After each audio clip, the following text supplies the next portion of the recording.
Mateus capítulo 5, vamos ler então do versículo 1. Hoje vamos fazer um pouquinho diferente, vamos ler do versículo 1 até o versículo 7, somente até o versículo 7.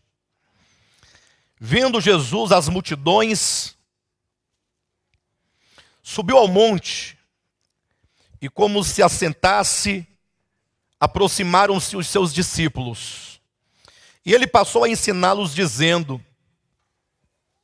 Bem-aventurados os humildes de espírito, porque deles é o reino dos céus. Bem-aventurados os que choram, porque serão consolados. Bem-aventurados os mansos, porque herdarão a terra.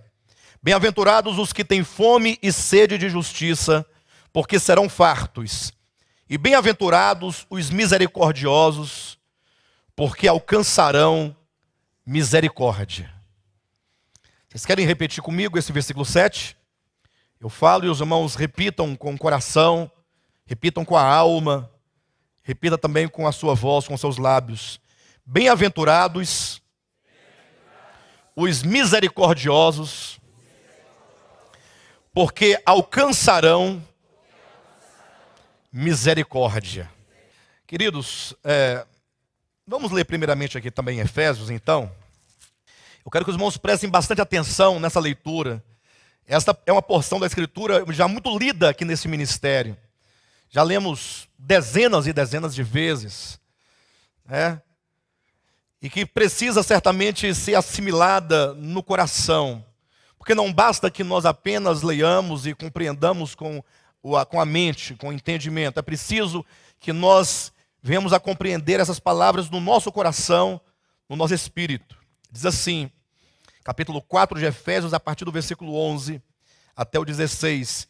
E ele mesmo concedeu uns para apóstolos, outros para profetas, e outros para evangelistas, e outros para pastores e mestres, com vistas ao aperfeiçoamento dos santos, para o desempenho do seu serviço, para a edificação do corpo de Cristo, até que todos cheguemos à unidade da fé e do pleno conhecimento do Filho de Deus, à perfeita varonilidade, à medida da estatura da plenitude de Cristo, para que não mais sejamos como meninos agitados de um lado para o outro e levados ao redor por todo o vento de doutrina, pela artimanha dos homens, pela astúcia com que induzem ao erro, mas seguindo a verdade em amor, cresçamos em tudo naquele que é a cabeça, Cristo, de quem todo o corpo, bem ajustado e consolidado, pelo auxílio de toda junta, segundo a justa cooperação de cada parte,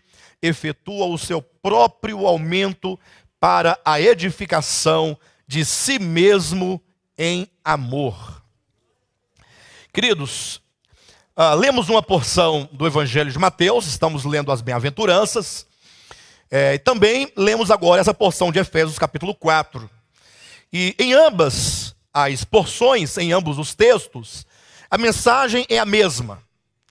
Ainda que alguém, ao ler, ali as bem-aventuranças, e então ler aqui em Efésios capítulo 4, possa discordar dizendo: pastor, são dois assuntos totalmente diferentes. Haja vista que lá em Mateus está falando sobre as características dos cidadãos do reino dos céus.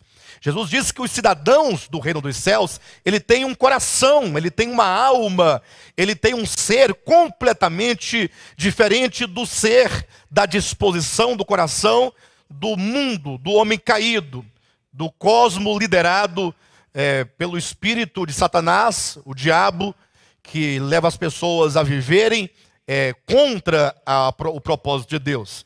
Ao passo que aqui em Efésios capítulo 4, alguém diria, está falando acerca do papel dos apóstolos, profetas, evangelistas e mestres, numa questão meramente ministerial, né? O papel que eles têm de conduzir a igreja ao aperfeiçoamento da compreensão das verdades divinas. Entretanto, toda a Escritura, a começar de Gênesis até o Apocalipse, ela tem uma única mensagem. Primeiramente, é a revelação de Deus. A Escritura, como um todo, é a revelação de Deus na pessoa do seu Filho. Segue-se então a ideia de que não somente a Escritura revela a Deus, mas revela também o coração de Deus, no sentido de revelar o propósito de Deus. E este é um ponto fundamental para quantos quiserem, de fato, ter uma vida cristã adequada segundo a vontade de Deus. Eu sei que se eu perguntasse aqui, quantos querem servir a Deus adequadamente, quantos querem acertar o alvo da vida cristã, da fé, certamente todos diriam que desejam. Afinal, nós não estamos aqui brincando, né, queridos? Estamos aqui porque acreditamos, porque temos um entendimento de que a Escritura contém a palavra de Deus, contém a revelação do propósito de Deus. Agora, a grande questão não é termos meramente o desejo de acertar, de fazer corretamente acontecer a vontade de Deus em nossas vidas.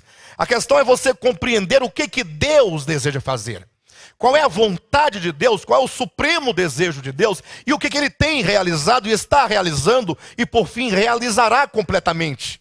De maneira que a Escritura não somente então nos revela Deus e a sua vontade, como também nos mostra claramente aquilo que Deus está realizando. Porque a despeito da nossa vontade de acertar, se você não compreender o que Deus está fazendo e o que Ele fará finalmente, segundo o seu eterno propósito, você vai fazer muitas coisas para Deus. Talvez como Caim, né? Você vai levar o fruto da terra para Deus.